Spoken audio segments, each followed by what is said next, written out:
Assalamualaikum warahmatullahi wabarakatuh. Waalaikumsalam.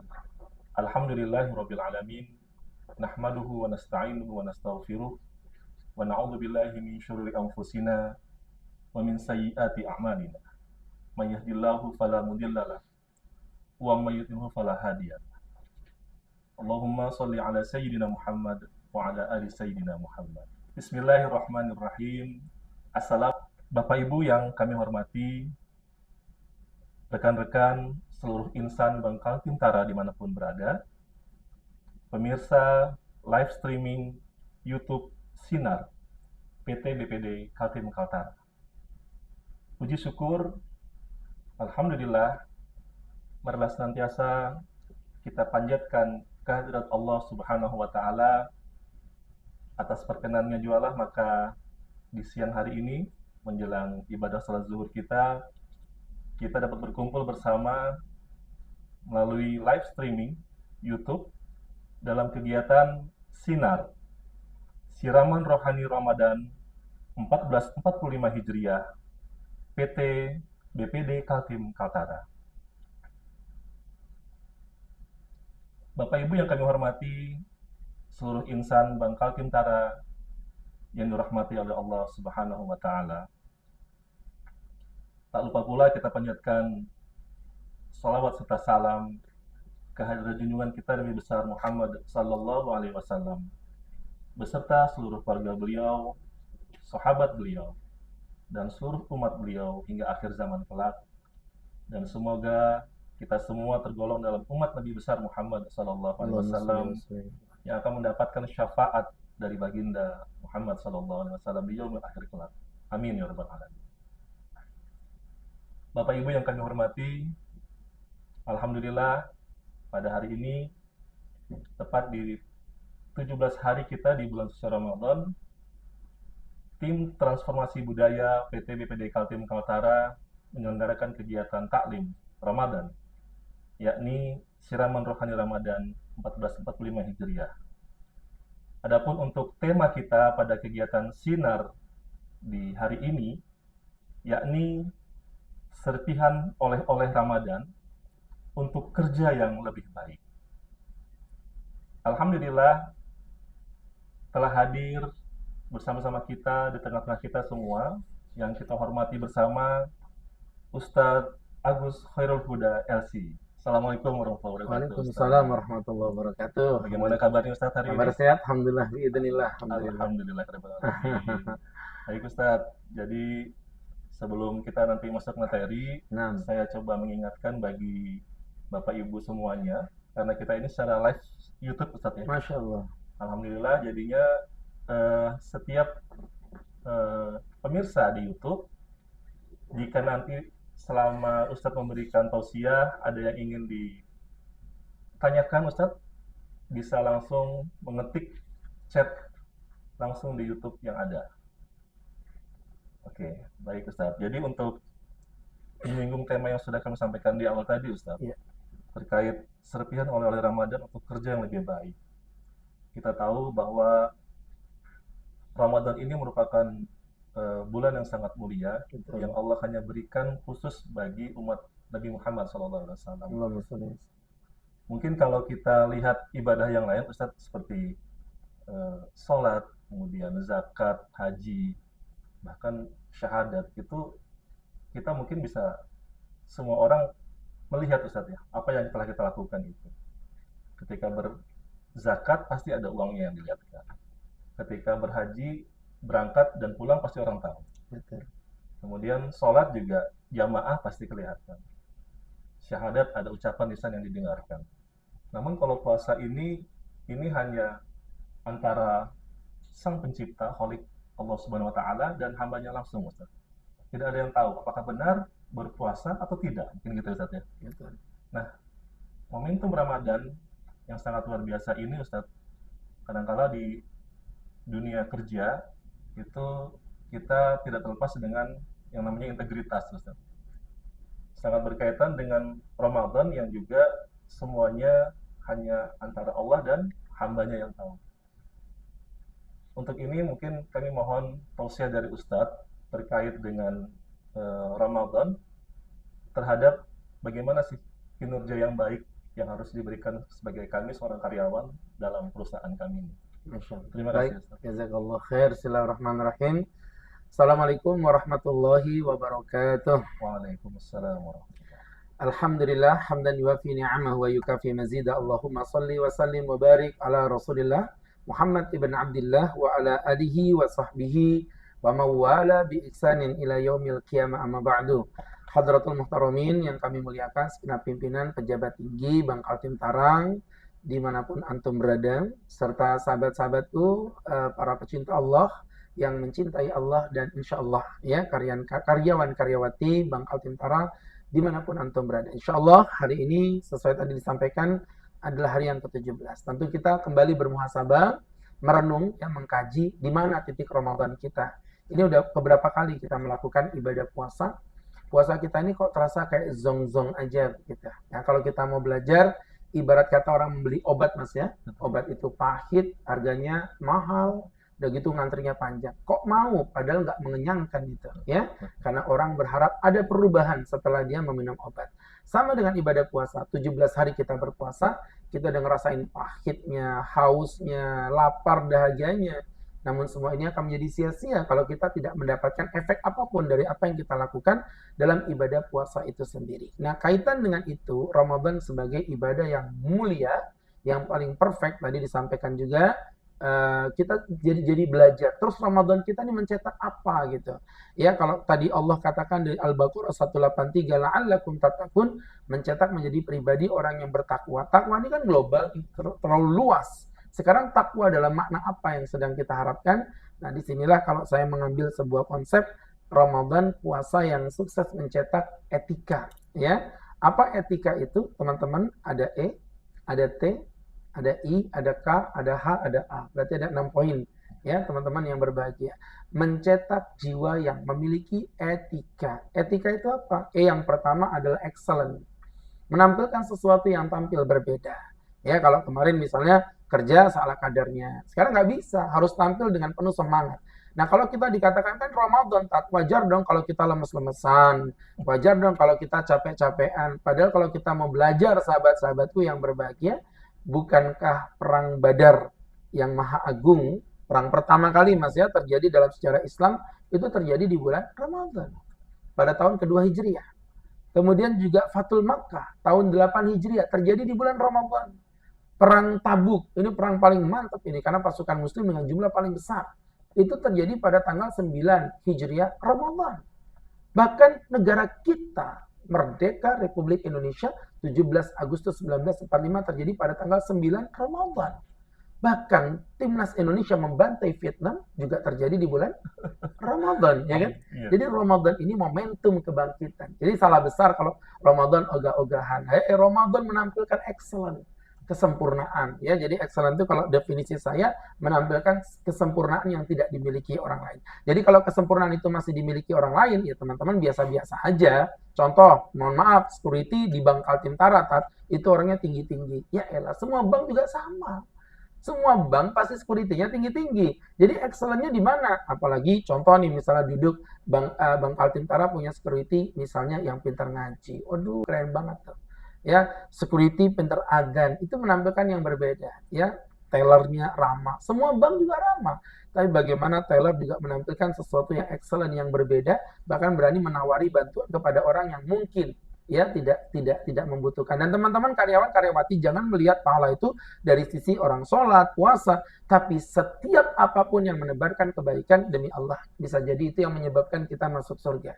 Kita nggak pernah tahu loh ya, kita masuk surga gara-gara apa. Ya, bisa jadi karena hal yang kecil. Ingat kisah pelacur, melacur, pulang melacur, ketemu sumur, ada anjing meliur-liur, diberi minum pakai sepatunya. Pelacurnya hina, anjingnya hina, sepatunya hina. Tapi gara-gara itu dia masuk surga. Allah. Jadi jangan remehkan kebaikan. Bisa jadi ketika teman-teman mengabdi, memberikan pelayanan terbaik pada customer, bisa jadi customer yang tadi itu mendoakan Anda di balik hatinya, dan antum nggak pernah tahu itu. Jadi subhanallah, bisa jadi karena itu, bisa jadi itu yang menyebabkan masuk surga. Loh kayak gini saya doain nih semua warga Bangkal Tintara masuk surga bareng-bareng. Amin. Udah di surga pada ngobrol tuh. Malaikat, aku masuk surga gara-gara apa? Pasti aku ngikutin kajian sinar, ya kan? Apa tadi itu? Kajian siraman rohani di bulan Ramadan, ya luar biasa singkatannya. Walaupun agak maksa, nggak masalah ya. Jadi teman-teman yang dirahmati Allah Subhanahu Wa Taala, kajian sinar luar biasa, bukan kata malaikat. Pasti karena aku waktu itu pernah menjadi pribadi yang gemar bersedekah, kata malaikat. Enggak, kamu tuh masuk surga. Dicek tuh datanya kan online tuh. Emang Bangkal Tintara doang yang bisa online kan? Dicek tuh. Ternyata kamu masuk surga karena kamu dulu pernah nganter parcel ke rumah Ustadz di Karangjati, Pasar Dalam, Balikpapan. Allah ya. Rumah siapa itu Mas? Tahu aja ya. Jadi teman-teman yang berbahagia itu tadi namanya excellent, menampilkan sesuatu yang berbeda. Maka di bulan Ramadan harusnya kalau orang lapar ngajinya makin kurang sama makin besar. Harusnya makin kurang dong. Ya. Tapi ternyata di bulan Ramadan Nabi perintahkan kita untuk gaspol. Harusnya nih orang lapar, harusnya ibadahnya makin merendah apa makin meninggi? Harusnya merendah dong. Tapi ternyata Nabi minta untuk gaspol. Paginya udah puasa, harusnya malamnya disuruh apa? Tidur. Tapi Nabi nyuruh kita malah qiyamul lail. Ini menunjukkan excellent, tampil yang berbeda. Nah itu untuk membawa ke dalam dunia pekerjaan. Di Bangkal Tintara juga begitu. Ramadan menampilkan excellent, kesempurnaan. Kemarin tuh ada orang non, dia protes sama saya. Ya, salah satu pegawai di salah satu perusahaan, saya nggak mau sebut namanya ya karena ini privacy, inisialnya Total. Jadi teman-teman yang dirahmati Allah, dia ngobrol sama saya, Ustadz, kenapa sih orang Islam itu disuruh puasa jadi nggak produktif kerjanya? Saya bilang, abang mohon maaf ya, ini sorry kate nih ya, sorry to say gitu kan, sorry ya begitu. Setahu Ustadz bukan, itu oknumnya. Karena kalau di Islam Ramadan menjadi momen untuk semakin giat, semakin dahsyat. Itu yang pertama. Kemudian yang kedua, teman-teman yang dimuliakan Allah Subhanahu Wa Taala adalah menjadi pribadi yang terbaik. Ya, menjadi pribadi yang terbaik. Maka ada konsep fastabiqul khairat, berlomba-lomba dalam kebaikan. Jadi teman-teman yang dimuliakan Allah, Ramadan bukan momen untuk kita bermalas-malasan. Justru ini adalah momentum bagaimana kita menjadi pribadi yang terbaik untuk menjadi apa? Lebih tepatnya kalau Ustaz nyebut dengan menjadi pribadi yang tauladan. Kenapa tauladan yang bisa dicontoh? Maka di Ramadan kita nggak banyak gaya. Nggak usah ngurangin bicara kita, lebih banyak bekerja. Ya, mohon maaf teman-teman, karena manusia yang banyak berbicara lebih rendah derajatnya dibandingkan yang lebih banyak bekerja. Rasulullah berdakwah, saya itu kemarin ngitung-ngitung Mas. Nabi itu jadi Nabi umurnya berapa? 40. Ya, Nabi 40 tahun. Nabi meninggal umurnya berapa? 63. Berarti Nabi totalnya berdakwah berapa? 23 kan? Oke, saya tuh jadi mikirnya begini. Agus Khairul Huda, ini yang hina dan banyak dosa ini, berdakwah 2005. Terus sekarang 2024, berarti 19 tahun. Artinya udah mirip dong kayak Rasulullah. Tapi lihat pengikut Nabi, Allahu Akbar. Umatnya, hari ini aja followers Nabi 2 miliar. Hari ini aja. Ya, sedangkan umat Ustadz Agus itu, ya, mohon maaf ya, ini juga saya nggak yakin kalau didengerin banget ini ya. Paling cuma dibuat ya sebagai hiburan begitulah. Jadi teman-teman yang dirahmati Allah, kasihan. Kenapa? Karena Agus Khairul Huda cuma pintar ngomong. Sedangkan Rasulullah pintar mencontohkan. Itu yang disebut T yang kedua, terbaik dengan tauladan. Munculkan ketauladanan Anda. Di bulan Ramadan juga begitu. Kita diperintahkan Nabi untuk tidak banyak berkata-kata, tapi lebih banyak untuk bekerja dan bergerak. Jangan cuma pintar ngomong doang. Kamu tuh ya ngaji. Abah sendiri kenapa nggak ngaji? Loh, berani kamu sama Abah. Abah ini jelek-jelek gini lulusan pesantren. Pesantren mana, Bah? Pesantren kilat ya. 3 hari gitu, 2 hari sakit, sehari bolos lagi. Pulang-pulang bawa ijazah, bangga banget ya. Jadi teman-teman yang dirahmati Allah, tauladan. Dalam dunia pekerjaan juga begitu. Job desk itu hanya seremonial. Tapi de facto setiap kebaikan yang bisa kita lakukan, why not? Kenapa harus nunggu orang lain? Mohon maaf ya, contoh nih, misalnya saya jadi capem nih ya kan, misal contoh. Ketemu sampah, kenapa sih manggil cleaning service itu kenapa? Kalau emang tangan kita bisa bergerak, contohkan dengan Anda mengambil sampah, ditonton cleaning service, saya yakin cleaning service itu sebulan nggak bakal tenang dia. Dia pasti udah mulai gemeteran ini, ya. Jadi ada muncul sebuah sikap untuk menjadi pribadi yang tauladan dari bulan Ramadan yang mulia. Itu tadi etika. H yang ketiga adalah harmonisasi. Ramadan mencetak harmonisasi. Dan mohon maaf teman-teman, makanya di bulan Ramadan apapun kebanyakan dilakukan bareng-bareng. Mohon maaf ya, Kita bukber, buka puasa bareng-bareng. Apalagi sholat tarawih juga bareng-bareng. Ngaji biasanya sendiri-sendiri, di bulan Ramadan jadi tadarus bareng-bareng. Mencetak keharmonisasian. Bahkan saya nggak yakin, mohon maaf ya, apalagi sahabat-sahabat Bang Alvin Tarang, orang-orang yang kerja di bank, saya tahu lah, pasti waktunya akan banyak terkuras, sangat luar biasa untuk memberikan yang terbaik untuk keluarganya. Mohon maaf ya teman-teman, ayo kita muhasabah. Apa benar kita sudah banyak meluangkan waktu untuk keluarga? Faktanya kan kita sibuk bekerja. Ya, sehingga mohon maaf teman-teman, kalau ditanya kenapa Abang kerja? Ya Tat, saya kerja di Bank Aldentara pagi, siang, malam, tujuannya untuk membahagiakan istri. Pernah nggak bermuhasabah begini? Tanya ke istri, Dek, jadi selama ini aku kerja pagi, siang, malam, Sabtu, Minggu, ngambil lebur, kamu sebenarnya bahagia nggak sih dengan keadaanku begini? Enggak Bang, aku nggak bahagia. Nah, disitulah suaminya baru sadar, ya Allah, ternyata selama ini salah jalan. Nah, di situ maksud Ustadz, teman-teman, Ramadan ini jadikan momen untuk kita banyak bersilaturahmi satu dengan lainnya, baik dengan istrinya, anaknya, maupun teman kerjanya. Ya, maka Ramadan kita disuruh menjaga ukhuwah. Nah, apa kaitannya dengan pekerjaan? Kalau kita belajar dengan Rasulullah mengatakan setiap dua orang laki-laki yang saling mencintai akan menghadirkan keberkahan. Setiap dua orang laki-laki yang saling mencintai itu akan menghadirkan keberkahan. Maka kalau kita tarik garis baliknya, mafhum mukhalafahnya, berarti setiap ada dua orang manusia yang menimbulkan kebencian akan menimbulkan kehancuran. Dan itu efeknya bukan cuma dua orang itu doang. Muhiqat barakatuhuma, akan dihapus keberkahannya. Untuk siapa? Satu kantor. Jadi kalau misalnya satu capem nih, ya kan, ikhtiarnya udah semangat luar biasa, ya kan, kemudian pekerjaannya udah begitu dahsyat luar biasa, ikhtiar jalan, doanya mantap, manggil anak yatim macam-macam, kok tapi nggak kunjung juga dapat keuntungan, marketing targetnya nggak jalan, ya kan, kenapa ya kok begini ya? Bisa jadi saya bilang di dalam penyakitnya itu ada di dalam Anda sendiri, internal sendiri, ada yang saling benci-bencian satu dengan lainnya. Kebayang nggak sih kayak misalnya di Bank Aldentara Syariah dengan ruangan sekecil ini terus kalian tuh berkelahi, setiap ketemu gitu depan pintu, itu pintu apa nggak liur semua isinya coba ya. Jadi teman-teman yang dirahmati Allah, ruangan Bank Aldentara itu terlalu kecil untuk dibuat bermusuhan gitu loh maksud Ustaz. Hidup Anda akan menderita, tiap melihat musuh Anda akan sakit hati.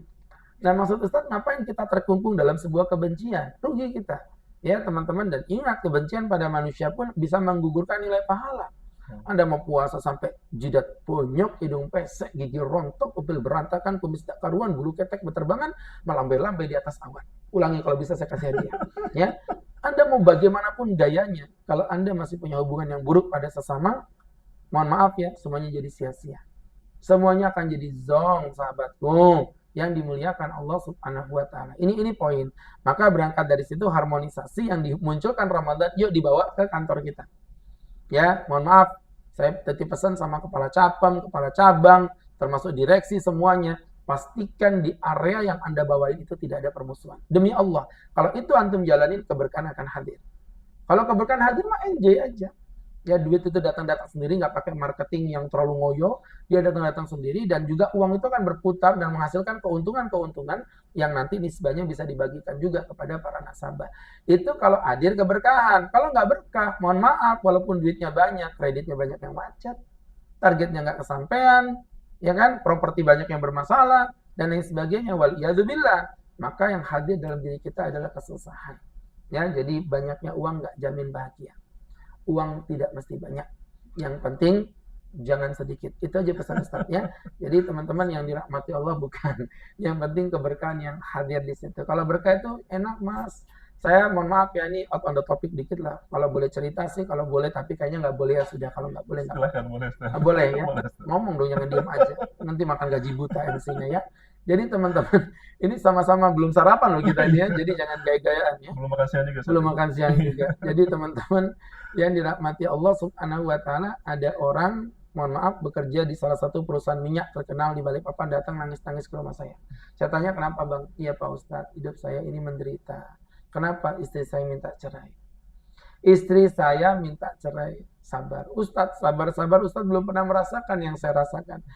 Ya iyalah wong istrimu yang minta cerai, kok yang ngerasain tuh gimana? Yang sabar. Kenapa?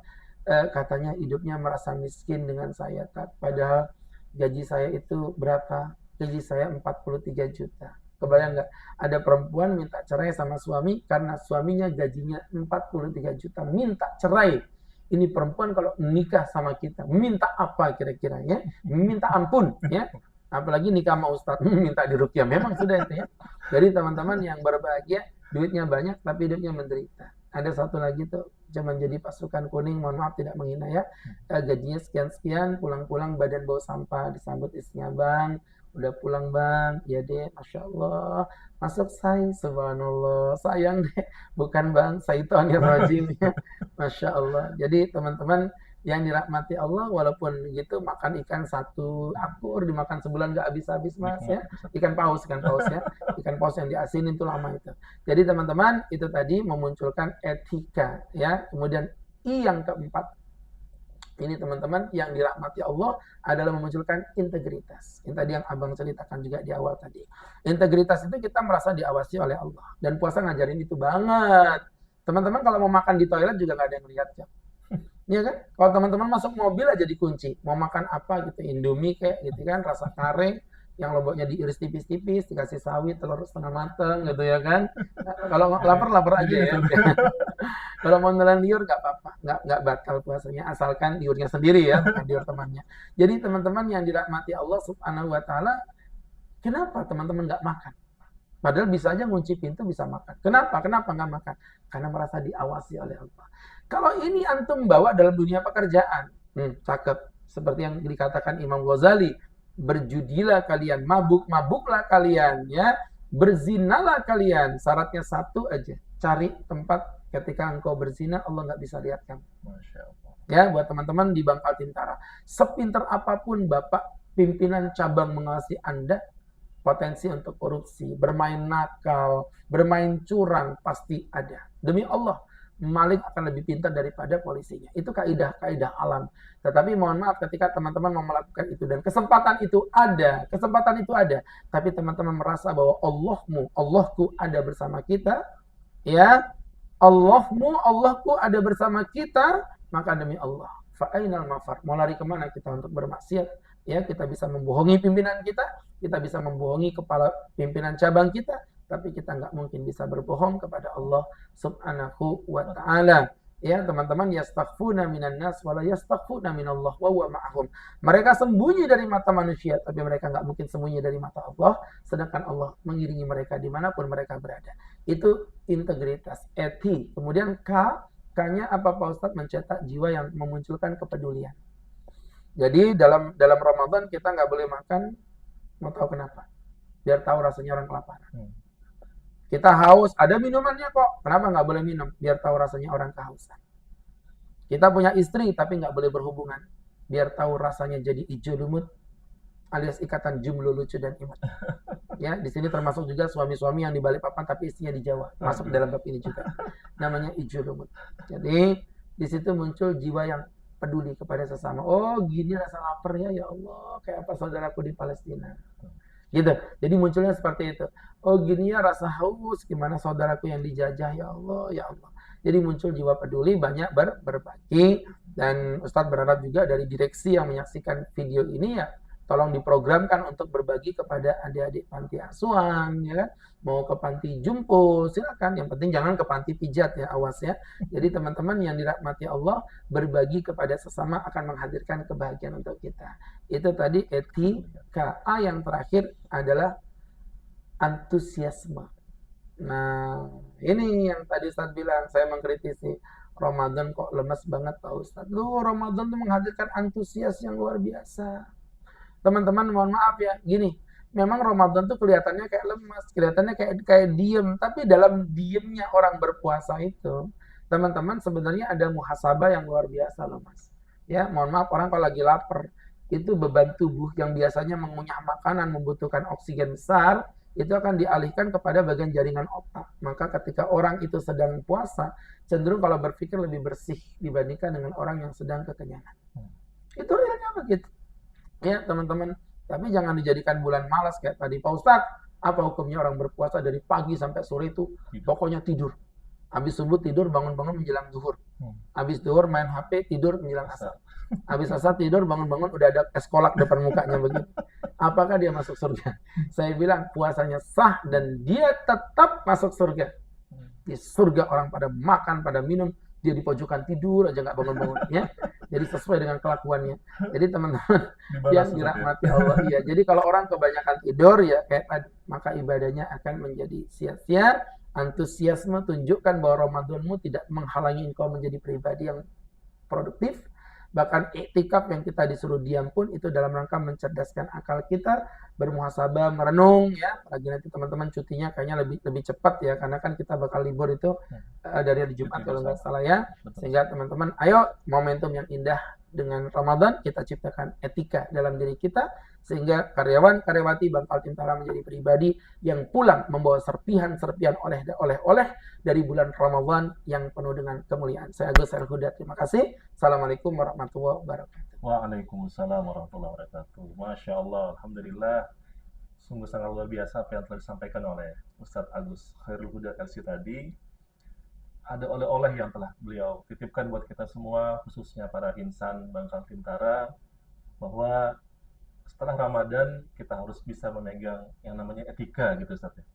Ada yang namanya excellent, kemudian tauladan atau terbaik, harmonisasi, integritas, kepedulian, dan antusiasme. Nah, untuk itu kami juga mengajak pada pemirsa YouTube untuk dapat memberikan pertanyaan. Untuk sesi pertanyaan ini kami persilahkan dapat mengetik pada kolom chat yang ada di YouTube. Dan kita coba untuk ada satu pertanyaan dulu nih Ustaz. Silakan. Dari jamaah ini terkait dengan nuzul Quran Ustaz. Alhamdulillah kita sudah masuk di pertengahan Ramadan Ustaz ya. Yang mana juga di bulan suci Ramadan ini juga merupakan bulan turunnya ayat suci Al-Quran. Betul.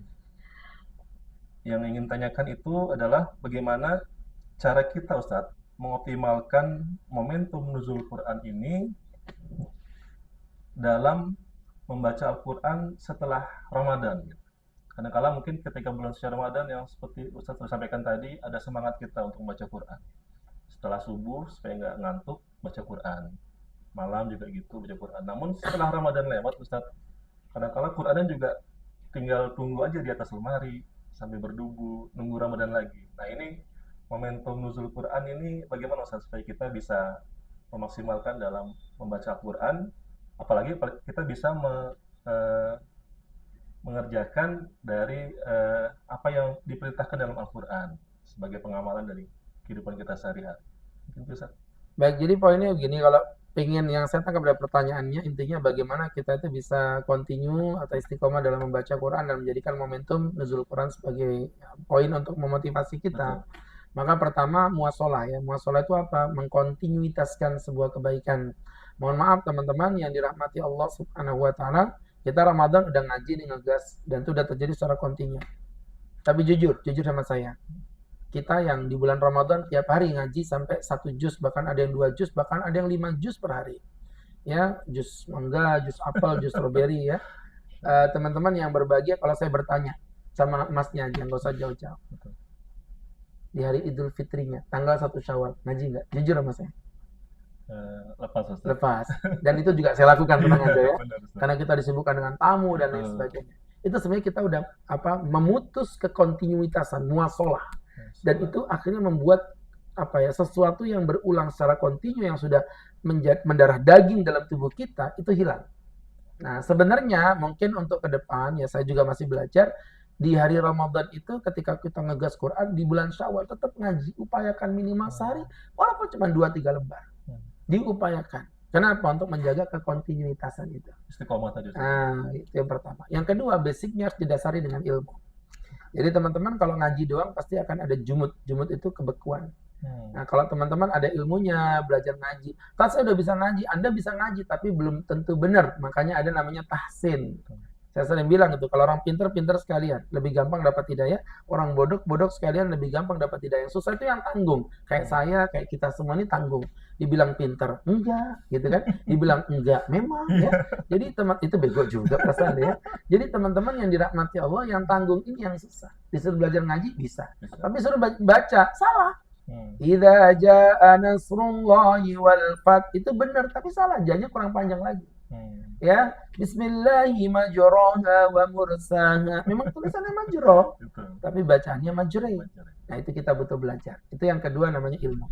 Yang ketiga namanya apa? Namanya ukhuwah atau apa namanya halaqah, pergaulan.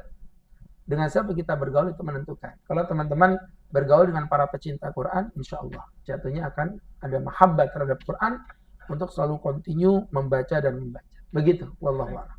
Terima kasih Ustaz. Mungkin itu sudah mewakili dari jawaban pertanyaan tadi. Kami juga masih memberi kesempatan, mungkin ada pertanyaan lagi di kolom chat YouTube yang bisa kita sampaikan langsung kepada Ustadz Agus Khairul Huda. Ya.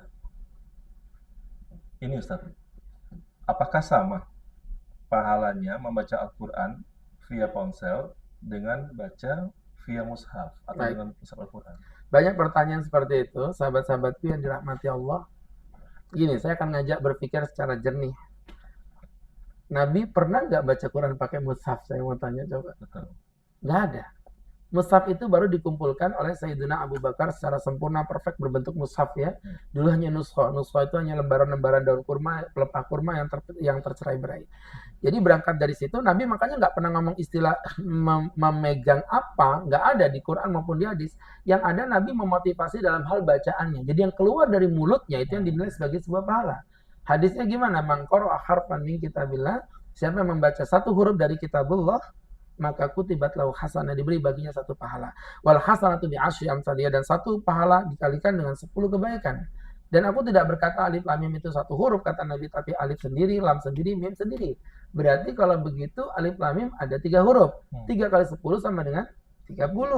Jadi kalau kita belajar dari hadis itu, Nabi seperti seakan-akan memberitahu nggak ada urusan apa yang kau baca. Bahkan kasarannya Mas, gimana dengan para menghafal Quran yang tidak megang Quran, cuman begini doang? Apa mereka nggak dapat pahala? Oh, dapat. Jadi kalau begitu poinnya sekali lagi bukan membaca dengan apa, tapi apa yang kau baca. Jadi mau pakai mushaf, mau pakai HP, silakan, tidak ada masalah selama bacaan Qurannya sesuai dengan apa yang diajarkan oleh baginda Nabi. Baik. Terima kasih Ustaz. Karena memang kadang-kala kita juga mobilnya lebih sering membawa HP Ustaz ya, daripada membawa mushaf. Jadi boleh tuh bagi penanya yang bertanya tadi membawa atau membaca Quran dari HP-nya masing-masing. Begitu Ustaz ya. Ya, dan tidak ada bedanya ya, tidak sama pahalanya insyaallah. Insyaallah pahalanya sama. Mungkin sudah cukup dari pertanyaan yang diberikan, sudah cukup mewakili Ustaz dari pertanyaan YouTube-nya. Kita sudah hampir mendekati di ujung acara kita pada kesempatan siang hari ini. Mohon Ustaz untuk dapat memberikan kesimpulan dan sekaligus menutup dengan membaca doa Ustaz. Masya Allah. Baik teman-teman, sebelum saya tutup dengan doa, ucapan terima kasih saya kepada segenap Bapak pimpinan, ya, direksi, komisaris, dan semua yang menjadi pimpinan pengambil kebijakan. Barakallahu fikum. Ini acara keren banget ya, mudah-mudahan bisa diistiqomahkan dalam kebaikan, biar teman-teman selalu mencintai ilmu dalam pekerjaan yang begitu berat, dalam beban yang begitu dahsyat. Kalau tidak ada casnya, seindah apapun HP, ya, mau HP terbaik bagaimanapun, bahkan HP terbaru misal dilempar ke tembok bisa ngeludahin yang punya, misal kalau ada ya, sekalipun hebatnya kalau tidak dicas pasti akan hilang. Nah, maka berangkat dari situ, ayo teman-teman di bulan Ramadan kita jadikan momentum untuk lebih mencintai Allah dengan cara mencintai ilmu. Ya, insya Allah setelah sinar yang terjadi di bulan Ramadan akan ada sinar-sinar yang jauh lebih bercahaya. Amin. Sehingga memberkahi kita semua, termasuk bapak-bapak pimpinan semua, pemangku kebijakan. Semoga Allah melapangkan rezeki, melapangkan hidup yang baik untuk kita semua. Amin. Barakallahu fiik, teman-teman, mari kita berdoa kepada Allah Subhanahu wa Ta'ala. Amin amin Allahumma amin. Alhamdulillahi rabbil alamin. Hamdan yuwafi ni'amahu wa yukafi mazidah. Ya Rabbana lakal hamdu kama yanbaghi li jalali wajhika wa 'azimi sultanik. Allahumma salli wa sallim wa barik ala rasulika sayyidina Muhammadin fil awwalin wal akhirin wa fi kulli waqtin wa hin. وفي الملأ الأعلى إلى يوم الدين إنا نسألك سلامة في الدين وعافية في الجسد وزيادة في العلم وبركة في الرزق وتوبة قبل الموت وراحة عند الموت ومغفرة بعد الموت أو علينا في سكرات الموت والعفو عند الحساب والنجاة من النار ربنا آتنا في الدنيا حسنة وفي الآخرة حسنة وقنا عذاب النار وصلى الله على سيدنا محمد نبي الأمي وعلى آله وصحبه وسلم اللهم بارك لنا في صيامنا اللهم بارك لنا في رمضاننا ربنا بارك لنا في قرآننا برحمتك يا عزيز يا غفار ربنا بفضل سبحانك ربك رب العزة عما يصفون سلام على المرسلين والحمد لله رب العالمين. Barakallahu fikum, semoga bermanfaat, semoga Allah cintai kita. Assalamualaikum warahmatullahi wabarakatuh. Waalaikumsalam warahmatullahi wabarakatuh. Kami ucapkan terima kasih atas tausiah yang telah disampaikan oleh Ustaz Agus Khairul Yasi, dan juga kami ucapkan juga terima kasih yang setinggi-tingginya atas partisipasi dari Bapak Ibu sekalian dan seluruh insan Bangkal Tintara pada kegiatan kita di siang hari ini. Dan semoga kegiatan kita pada hari ini membawa banyak manfaat bagi kita semua. Dan saya selaku moderator mengucapkan maaf yang setinggi-tingginya apabila dalam kegiatan kita dari awal hingga akhir ini terdapat hal-hal yang kurang berkenan di hati Bapak Ibu sekalian. Untuk itu, mari bersama kita menutup kegiatan ini dengan membaca doa kifaratul majlis dan hamdalah. Subhanakallahumma wa bihamdika asyhadu an la ilaha illa anta astaghfiruka wa atubu ilaik. Walhamdulillahirabbil alamin. Sampai jumpa di rangkaian acara selanjutnya. Billahi taufiq wal hidayah. Assalamualaikum warahmatullahi wabarakatuh. Waalaikumsalam. Terima kasih Ustaz. Sama-sama. Barakallahu fiik.